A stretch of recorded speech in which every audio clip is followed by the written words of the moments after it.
Hello, नमस्कार and जय हिंद प्यारे साथियों। जैसा कि दोस्तों आप सब लोग जानते हैं कि हम लोग जो है आरडब्ल्यू के नवीन सर के द्वारा एनटीपीसी के लिए जो भी प्रैक्टिस सेट जीएस के कराए जा रहे हैं उसका फास्ट रिवीजन कर रहे हैं। इसमें प्रैक्टिस सेट 1 का हम लोग रिवीजन कर चुके हैं। तो दोस्तों आज हम लोग जो है प्रैक्टिस सेट 2 का रिवीजन करने वाले हैं। तो आप लोगों को ये वीडियो कैसी लगी रिवीजन वाली, इसको लास्ट तक देखिएगा और इसका रिव्यू जरूर दीजिएगा और कमेंट करिएगा। और चलिए दोस्तों हम लोग जो है इसका रिवीजन कर लेते हैं फिर से। प्रैक्टिस सेट नंबर 2 का यहाँ पर 5 रिवीजन क्वेश्चन जो है कराते हैं सर, उसका आंसर देख लेते हैं। एमएस सुब्बुलक्ष्मी को भारत रत्न कब मिला था? तो 1998 इसका राइट आंसर हो जाएगा। पट्टचित्र कहाँ का लोक कला है? तो उड़ीसा इसका राइट आंसर हो जाएगा। 3000 टाके किसकी पुस्तक है? तो सुधा मूर्ति इसका राइट आंसर हो जाएगा। राष्ट्रपति महाभियोग प्रक्रिया किस देश से ली गई है? यूएसए। ब्रह्मांड का अध्ययन क्या कहलाता है? तो कॉस्मोलॉजी ब्रह्मांड का अध्ययन कहलाता है। आगे हम लोग बात कर लेते हैं इस प्रैक्टिस सेट के प्रश्न नंबर 1 की। इसमें यहाँ पर है कि मयूरभंज छऊ नृत्य किस राज्य का मूल नृत्य है? जिसका राइट आंसर उड़ीसा हो जाएगा। ये दोस्तों छऊ बात करें, छऊ नृत्य जो है वो 3 तरह का छऊ नृत्य मनाया जाता है। किन किन राज्यों में मनाया जाता है उसकी ट्रिक भी याद करेंगे। पहली बात है कि मयूरभंज छऊ, ये मयूरभंज छऊ उड़ीसा राज्य में मनाया जाता है। लेकिन इसको याद कैसे रखना है? मयूर यानी कि मयूर क्या होगा? उड़ जाएगा। मयूर उड़ जाएगा उड़ीसा। मयूरभंज छऊ कहाँ से? उड़ीसा से है। वही झारखंड में कौन सा छऊ मनाया जाता है? तो सरायकेला छऊ झारखंड में बनाया जाता है। वही पश्चिम बंगाल में पुरुलिया छऊ जो है वो पश्चिम बंगाल में मनाया जाता है। वही बात करें छऊ कलाकार की, मकरध्वज दरोगा, गंभीर सिंह मुंडा और नेपाल चंद्र सूत्रधार, साधु चरण महतो, ये जो है छऊ कलाकार हैं। वही बात करें छऊ कलाकार मकरध्वज दरोगा, गंभीर सिंह मुंडा, नेपाल चंद्र सूत्रधार और साधु चरण महतो, ये सभी छऊ कलाकार हैं। वहीं बात करें दोस्तों कि भारत में कितने शास्त्रीय नृत्य हैं? तो इसमें शास्त्रीय नृत्यों की संख्या कितनी है? 8। वहीं इससे छऊ को भी संस्कृति मंत्रालय के तहत नवा शास्त्रीय नृत्य माना जाता है। लेकिन एक्चुअल में शास्त्रीय नृत्य कितने हैं? 8। वही दोस्तों कुछ इस तरह से भी पूछा जाता है कि साउथ के कितने शास्त्रीय नृत्य हैं? तो 4 इसका राइट आंसर हो जाएगा। नॉर्थ में कितने शास्त्रीय नृत्य हैं? 1 कथक जो है इसका। और नॉर्थ ईस्ट का शास्त्रीय नृत्य कितने हैं? 2। वहीं पूछा जाता है कि साउथ ईस्ट में कितने शास्त्रीय नृत्य हैं? तो इसका 1 राइट आंसर हो जाएगा। सबसे बात करें दोस्तों कि सबसे पुराना शास्त्रीय नृत्य कौन सा है? तो 2000 वर्ष पुराना लगभग भरतनाट्यम शास्त्रीय नृत्य हो जाएगा, जो कि तमिलनाडु का है। केरल में कौन कौन से शास्त्रीय नृत्य हैं? केरल की कथकली और मोहिनी अट्टम 2 शास्त्रीय नृत्य हैं। कुचिपुड़ी आंध्र प्रदेश का शास्त्रीय नृत्य है और कथक यूपी का शास्त्रीय नृत्य है। सत्रिया असम का, जिसके फाउंडर श्रीमद शंकर देव हैं। और असम जो है वो सबसे नया शास्त्रीय नृत्य है। वही बात करें दोस्तों मणिपुरी, ये मणिपुर का शास्त्रीय नृत्य है। ओडिसी उड़ीसा का शास्त्रीय नृत्य है। तो इस तरह से कुल 8 शास्त्रीय नृत्य जो है हम लोग स्टैटिक में पढ़ते हैं। बात कर लेते हैं अगले प्रश्न नंबर 2 की कि उस्ताद मोही बहाउद्दीन डांगर नामक प्रसिद्ध संगीतकार का संबंध किस वाद्य यंत्र के साथ है? तो इसका राइट आंसर हो जाएगा रुद्रवीणा। रुद्रवीणा इसका राइट आंसर हो जाएगा। वही दोस्तों बात कर लेते हैं अन्य, जैसे कि बांसुरी को कौन बजाता है? हरिप्रसाद चौरसिया, पन्नालाल घोष, बी कुंजमणि, राकेश चौरसिया। ये दोस्तों बहुत ही इम्पोर्टेंट नाम है, ये वादक आप लोगों को जरूर ही याद रखने हैं। रुद्रवीणा को बजाने वाले सादिक अली खान और अशद अली, वहीं मोही बहाउद्दीन डांगर। वही सितार बजाने वाले पंडित रविशंकर, जिन्हें भारत रत्न 1999 को मिलता है। इनकी एक एल्बम है वेस्ट मीट्स ईस्ट और इन्हें ग्रैमी अवार्ड भी 1967 और 68 में प्राप्त हुआ। वहीं सितार वादक हरविंदर कुमार शर्मा और तबला वादक कौन है? जाकिर हुसैन, जिन्हें ग्रैमी अवार्ड 2024 में प्राप्त होता है। और ग्रैमी अवार्ड एक बार इन्हें 1992 में भी प्राप्त होता है। तो 2 बार ग्रैमी अवार्ड इन्होंने जीता है। वही पद्म भूषण इन्हें जो है 2023 में प्राप्त होता है। बात कर लेते हैं अगले प्रश्न नंबर 3 की। प्रश्न नंबर 3 है निम्नलिखित में से किस संगठन का मुख्यालय सुमेलित नहीं है? तो इसमें से ये हो जाएगा right answer amnesty international. Amnesty international संगठन का मुख्यालय न्यूयॉर्क यूएसए में नहीं है, इसका मुख्यालय लंदन में है। वही बात करें ओपेक का मुख्यालय वियना ऑस्ट्रिया में है। इसे 1960 में इसकी स्थापना होती है। वही एमनेस्टी इंटरनेशनल की 1961 में स्थापना होती है। IMF इंटरनेशनल मॉनेटरी फंड, जिसका मुख्यालय वाशिंगटन DC यूएसए में है। WHO यानी कि वर्ल्ड हेल्थ ऑर्गेनाइजेशन, जिसका मुख्यालय जिनेवा स्विट्जरलैंड में है और 1948 में इसकी स्थापना होती है। वही दोस्तों बात करते हैं अन्य संगठनों की। UNDP United Nation Development Programme, जिसका मुख्यालय न्यूयॉर्क में है। यूनिसेफ का मुख्यालय न्यूयॉर्क में है। ILO Indian Labour Organisation Geneva Switzerland में है इसका मुख्यालय। डब्ल्यूटीओ का वर्ल्ड ट्रेड ऑर्गेनाइजेशन का मुख्यालय जिनेवा में है। डब्ल्यूएमओ का मुख्यालय जिनेवा में है और यूएनसीटेड का मुख्यालय जिनेवा स्विट्जरलैंड में है।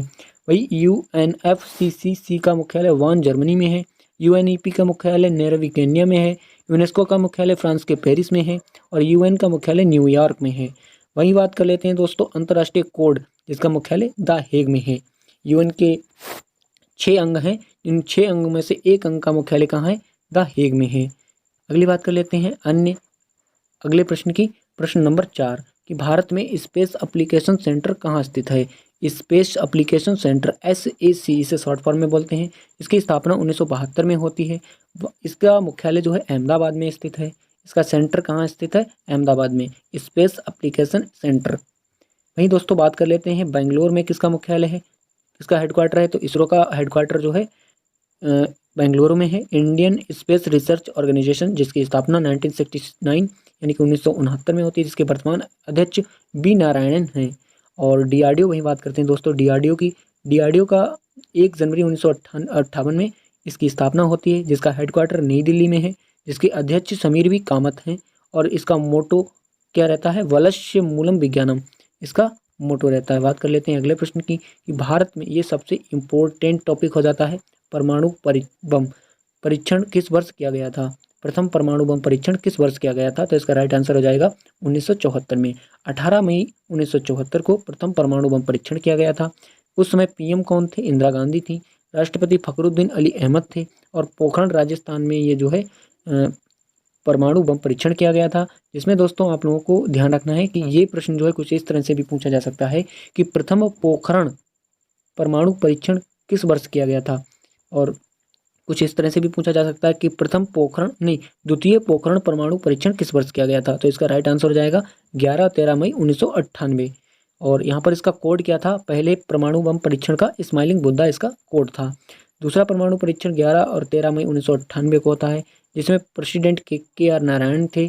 और पोखरण राजस्थान में ये जो है परमाणु परीक्षण किया जाता है, जिस समय कोड था ऑपरेशन शक्ति। NTPC एग्जाम में इससे रिलेटेड प्रश्न जो है बहुत खूबी पूछे गए हैं। परमाणु ऊर्जा आयोग एटॉमिक एनर्जी कमीशन, इसका 1948 में इसका स्थापना होती है। और IGMDP का जनक APJ अब्दुल कलाम को कहा जाता है। पृथ्वी मिसाइल इन्हीं की देन है। 1982-83 में ये शुरू होता है। पहला उपग्रह जो 19 अप्रैल 1975 को छोड़ा जाता है आर्यभट्ट, जिसका नाम था इसरो द्वारा। रॉकेट कॉस्मोस 3M के द्वारा इसे प्रक्षेपित किया जाता है। पहला स्वदेशी उपग्रह 19 जून 1981 को प्रक्षेपित किया जाता है, जिसका नाम एप्पल था। अगले बात कर लेते हैं दोस्तों एशियाई खेलों के आयोजन का सुझाव सर्वप्रथम कब दिया गया था या में दिया गया था? तो 1947 में जो नई दिल्ली में आयोजित एशियाई देशों का सम्मेलन होता है, जहाँ पर जो है एशियाई खेलों के आयोजन का सुझाव दिया जाता है। जिससे रिलेटेड प्रश्न कुछ इस तरह से पूछे जाते हैं कि पहला एशियन गेम कब हुआ था? तो पहला एशियन गेम 1951 में नई दिल्ली में हुआ था और दूसरा एशियन गेम 1954 में मनीला में हुआ था। भारत में अब तक दोस्तों 2 बार एशियाई खेल हुए हैं। भारत में 1951 में न्यू दिल्ली, जिसमें भारत की रैंक 2nd रैंक रही थी, और 1982 में नई दिल्ली, जहां पर भारत की रैंक 5 रैंक रही थी। इस बार 2023 में हांगझू चीन में जो है ये एशियाई खेल का आयोजन हुआ था। भारत की रैंक जहां पर 4th थी और 28 गोल्ड, 38 सिल्वर, 41 ब्रॉन्ज जीतकर 107 पदकों के साथ भारत जो है भारत की रैंक 4th रही थी। तो दोस्तों आगे बात कर लेते हैं अगले प्रश्न की कि चेरनोबिल परमाणु आपदा किस वर्ष हुई थी? तो ये चेरनोबिल परमाणु आपदा जो है उसमें हुई थी, वो भी 1986। इसी तरह से एक आपदा जो हुई थी भारत में, भोपाल गैस त्रासदी, जिसके बारे में बखूबी प्रश्न पूछे जाते हैं, अलग अलग एग्जाम्स में देखने को मिले हैं। तो इसमें भी देखने को मिल सकता है, इंपॉर्टेंट प्रश्न रहेगा। 2 से 3 दिसंबर 1984 को भोपाल गैस त्रासदी होती है, जिसमें मिथाइल आइसोसाइनाइड एक गैस होती है जो लीक हो जाती है। कंपनी थी यूनियन कार्बाइड। तो ये पॉइंट आप लोगों को याद रखने हैं। ईस्ट इंडिया कंपनी की गतिविधियों को विनियमित करने के लिए ब्रिटिश संसद द्वारा रेगुलेटिंग एक्ट कब पारित किया गया था? तो रेगुलेटिंग एक्ट, जिसे नॉर्थ एक्ट के रूप में भी जाना जाता है, इसे 1973 में पारित किया गया था। 1974 में इसी एक्ट के तहत उच्चतम न्यायालय यानी कि सुप्रीम कोर्ट की स्थापना कलकत्ता में होती है, जिसमें 4 जज नियुक्त किए जाते हैं और जिसमें अध्यक्ष इस पीठ के थे उच्चतम न्यायालय के एलिजा इम्पे, और जिसमें 3 जज थे, चैम्बर्स, लेमेस्टर और हाइड। तो आगे ये जो है पेश किया गया था 1773 को, 18 मई 1773 को, लेकिन ये जो है एक्ट लागू हुआ था 10 जून 1773 को। बंगाल का गवर्नर जनरल जो है इसी 1773 के एक्ट के तहत हेस्टिंग को बनाया गया था। बंगाल का गवर्नर क्लाइव, और 1773 के एक्ट के तहत गवर्नर जनरल हेस्टिंग को बनाया गया। 1833 के एक्ट के तहत भारत का गवर्नर जनरल बेंटिक को बनाया गया, और 1858 के एक्ट के तहत वायसराय जो है कैनिंग को बनाया गया। ये पॉइंट जो है आप लोगों को याद रखने हैं, ये 3 पॉइंट बहुत ही इंपॉर्टेंट रहेंगे, क्योंकि 1773 के एक्ट के तहत गवर्नर जनरल बनाया गया वारेन हेस्टिंग को, 1833 के एक्ट के तहत भारत का गवर्नर जनरल बनाया गया बेंटिक को, 1858 के एक्ट के तहत वायसराय बनाया गया कैनिंग को। आगे दोस्तों अगला प्रश्न है कि निम्नलिखित में से किस अधिनियम का प्रावधान द्वारा ब्रिटेन के भारतीय प्रांतों पर ईस्ट इंडिया कंपनी के शासन को निरस्त कर दिया गया और उन्हें ब्रिटिश क्वीन के नाम पर शासित किया जाना तय किया गया? तो ये भारत शासन अधिनियम या भारत सरकार अधिनियम 1858 था, जिसमें ब्रिटिश कंपनी से जो था, ब्रिटिश कंपनी के अधीन जो शासन था उसको ब्रिटिश क्राउन के हाथों में सौंप दिया गया। ब्रिटिश क्वीन के नाम पर शासित किया गया था ये, और 1858 में कंपनी का शासन जो था वो ब्रिटिश क्राउन के हाथों में चला गया और कंपनी का शासन खत्म कर दिया गया। और यहाँ पर जो है ब्रिटिश क्वीन, जिनका नाम था विक्टोरिया, कैनिंग के द्वारा, इनके द्वारा जारी किया गया था एक पत्र, जो कैनिंग के द्वारा 1 नवंबर 1858 में प्रयागराज में पढ़ा गया था। तो ये पॉइंट भी आपको ध्यान रखना है। और गृह सरकार की शुरुआत भी होती है 1858 के एक्ट के तहत, जिसमें 15 सदस्यीय इंडियन काउंसिल यानी कि भारतीय परिषद का गठन किया जाता है, जिसमें एक राज्य सचिव थे जिनका नाम था स्टैनली। अगले प्रश्न की बात करते हैं कि भारत में 1909 में भारत सरकार के गठन के संबंध में ब्रिटिश सरकार ने इनमें से कौन सा प्रस्ताव दिया था? तो मार्ले मिंटो रिफॉर्म्स, जिसमें दोस्तों आप लोगों को ध्यान रखना है, एक 1909 और एक 1919, ये 2 चीज़ें, 2 तारीख जो है आपको बहुत ही कन्फ्यूज़न करेंगी, जिसमें 1909 में मार्ले मिंटो सुधार आता है और 1919 में मॉन्टेग्यू चेम्सफोर्ड सुधार आता है। जिसमें आप लोगों को ध्यान रखना है, जो छोटी वैल्यू है 1909, जहाँ पर आपको छोटे छोटे इनका नाम याद रखने हैं, और 1919 बड़ा एक डिजिट है जिसमें आपको मॉन्टेग्यू चेम्सफोर्ड बड़ा नाम देखने को मिलेगा। इस तरह से आप लोग जो है इसको याद कर सकते हैं। क्रिप्स मिशन जहाँ पर आपको बात करें कि 1942 में आता है, रॉलेट एक्ट 1919 में आता है, और यहाँ पर मार्ले मिंटो सुधार के तहत जो है गवर्नर जनरल की कार्य परिषद में भारतीयों को शामिल किया गया था, जिसमें पहले भारतीय थे SP सिन्हा। ये पॉइंट भी पूछा जाता है। महाराष्ट्र और गुजरात राज्यों का गठन कब हुआ था? तो 1960 इसका राइट आंसर हो जाएगा। भाषाई आधार पर बनने वाला पहला राज्य था आंध्र प्रदेश, जिसमें प्रयास किया था पोट्टालू श्री रामालू ने इसके लिए प्रयास किया था, और 1953 में ये बनने वाला पहला राज्य था भाषाई आधार पर आंध्र प्रदेश। और तेलंगाना 2 जून 2014 को बनने वाला 29वां राज्य था। राज्य पुनर्गठन आयोग 1953 में इसका गठन होता है, 1955 में ये रिपोर्ट पेश करता है, और 1956 में ये एक्सेप्ट होता है। और यहाँ पर इसके अध्यक्ष थे फजल अली आयोग, जिसकी सिफारिश पर राज्य पुनर्गठन आयोग की स्थापना होती है, और जिसमें 14 राज्य और 6 यूटी का गठन किया गया था। वही बात कर लेते हैं अगले प्रश्न नंबर 12 की। 21 जनवरी 1972 का गठन किया गया था? तो मेघालय इसका राइट आंसर हो जाएगा। मेघालय, त्रिपुरा और मणिपुर का 1972 में गठन किया गया था। 30 मई 1987 को गोवा का गठन किया गया था। अरुणाचल प्रदेश और मिजोरम को 1987 में गठन किया गया था। नागालैंड 1 दिसंबर 1963, जम्मू कश्मीर और लद्दाख 31 अक्टूबर 2019 को गठन किया गया था।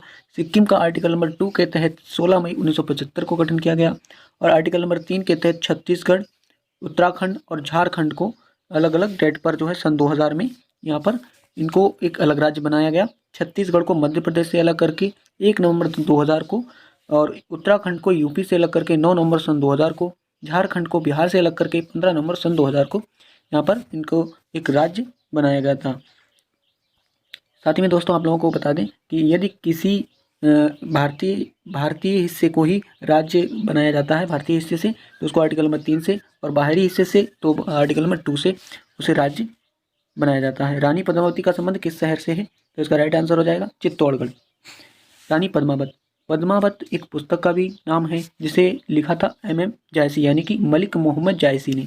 मलिक मोहम्मद जायसी में इसे 1540 में लिखा था, लेकिन रानी पद्मावती यहाँ पर 1303 ईस्वी में अलाउद्दीन खिलजी के द्वारा आक्रमण होता है चित्तौड़ पर, जहाँ पर इन्हें जौहर करना पड़ता है। यहाँ पर सर ने बताया कि खिलजी यहाँ पर जो है 1200 जलालुद्दीन खिलजी का शासनकाल था 1290 से 1296, सॉरी 1290 से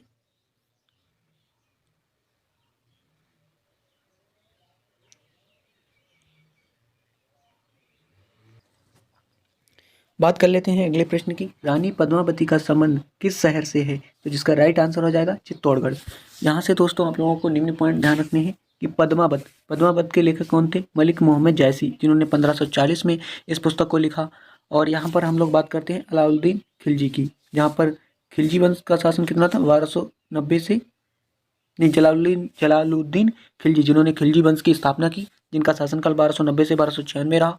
वही अलाउद्दीन खिलजी, जिनका शासनकाल 1296 से 1316 ईस्वी तक रहा। और यहाँ पर इसे अली ए गुरसाब और सिकंदर ए शानी के नाम से जाना जाता था। वहीं इसे इसके जो है विजय अलाउद्दीन खिलजी के नॉर्थ में विजय गुजरात में इसने 1298 में आक्रमण किया कर्णदेव और मलिक काफूर के साथ में। और रणथंभौर पर इसने 1301 में, चित्तौड़ पर 1303 ईस्वी में यहाँ पर आक्रमण किया, जहाँ पर रानी पद्मावती को जौहर करना पड़ा था। मालवा में 1305 ईस्वी में विजय हासिल की। साउथ में इसने इसके इम्पोर्टेंट ये हैं सभी साउथ के विजय अभियान: देवगिरी अभियान 1296 में, वारंगल 1309 में, होयसल 1310 में और पांड्यों पर आक्रमण किया 1311 में। इसी के साथ दोस्तों नेक्स्ट प्रश्न है कि 13वीं सदी में बख्तियार खिलजी ने बंगाल के किस राजा को पराजित किया था? लक्ष्मण सेन। लक्ष्मण सेन इसका राइट आंसर हो जाएगा। अगला प्रश्न है के शासनकाल के दौरान निर्मित बेगमपुरी मस्जिद दिल्ली में उनकी नई राजधानी जहांपना की प्रमुख मस्जिद थी। तो इसका राइट आंसर हो जाएगा मोहम्मद तुगलक या मोहम्मद बिन तुगलक। गयासुद्दीन, बात करें गयासुद्दीन तुगलक, तो इसने नवरोज और सिजदा और पैबोस प्रथा का आरंभ किया था। गयासुद्दीन तुगलक यहाँ पर जो है 1320 से 1325 ईस्वी तक इसका शासनकाल रहता है। वही बात करें कुतुबुद्दीन ऐबक को, जिसे गुलाम कहा जाता है। गयासुद्दीन तुगलक के बाद आता है मोहम्मद बिन तुगलक, जिसका शासनकाल 1325 से 1351। फिर फिरोज शाह तुगलक, जिसका 1351 से 1368 तक शासनकाल रहा। और मोहम्मद बिन तुगलक ने इसकी राजधानी जो है देवगिरी स्थानांतरित की 1327 में।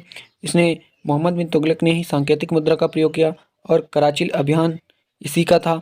खुरासन अभियान मोहम्मद बिन तुगलक का ही था। अमीर को ही इसी ने ये जो है विभाग स्थापित किया था।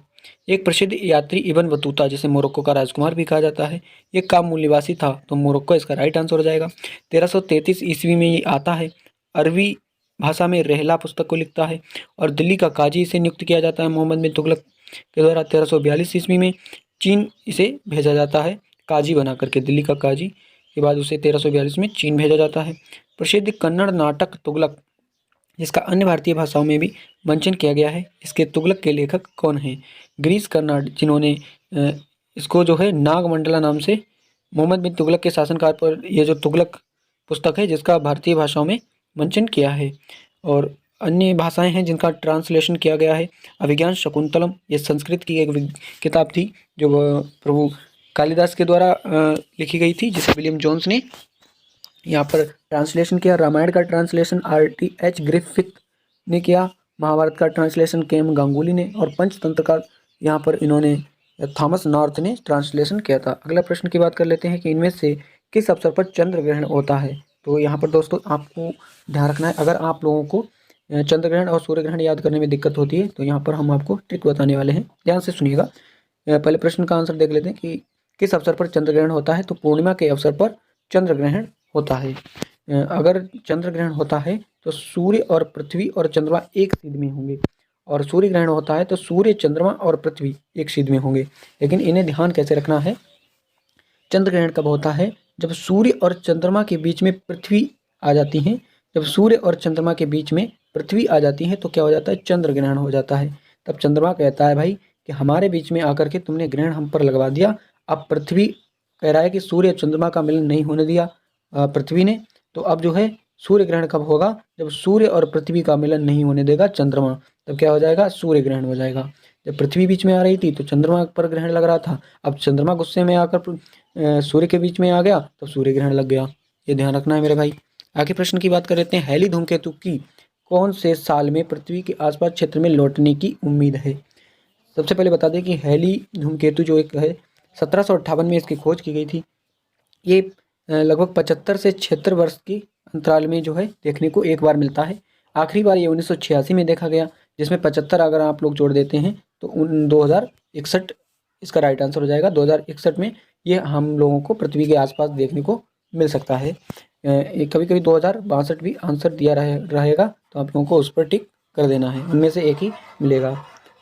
अगली बात करते हैं, वजन के अनुसार भूप्रकृति में ऑक्सीजन का लगभग प्रतिशत कितना है। तो भूप्रकृति पर ऑक्सीजन का लगभग 46.6% है।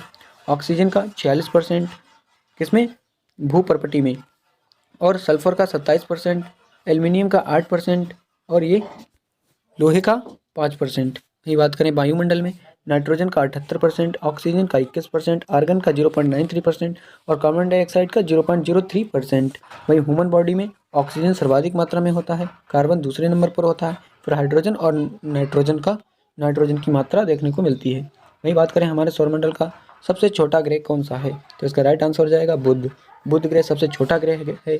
बुध और शुक्र ग्रह ऐसे ग्रह हैं जिनका कोई उपग्रह नहीं। मंगल ग्रह जिसे लाल ग्रह कहते हैं, बृहस्पति ग्रह जो सबसे बड़ा ग्रह है, शनि ग्रह जिसके चारों ओर 7 चल्ले पाए जाते हैं। सबसे गर्म ग्रह कौन सा है, शुक्र जिसे वीनस कहते हैं, रोमन की देवी भी इसी को कहते हैं। पृथ्वी की जुड़वा बहन, पृथ्वी की भगिनी शुक्र को ही कहते हैं। इसमें आयरन ऑक्साइड की मात्रा अधिक देखने को मिलती है। सूर्य से दूरी के आधार पर आप लोगों को ये याद रखने हैं, बसपा की मंगलावती ने शिव खाती है। तो बा यानी कि बुध, शा यानी कि शुक्र, पा यानी कि पृथ्वी, मंगलावती यानी कि मंगल, बती यानी कि बृहस्पति, शिव यानी कि शनि, ए फॉर अरुण और बी फॉर वरुण। तो इस तरह से इनका क्रम याद रखना है मेरे भाई।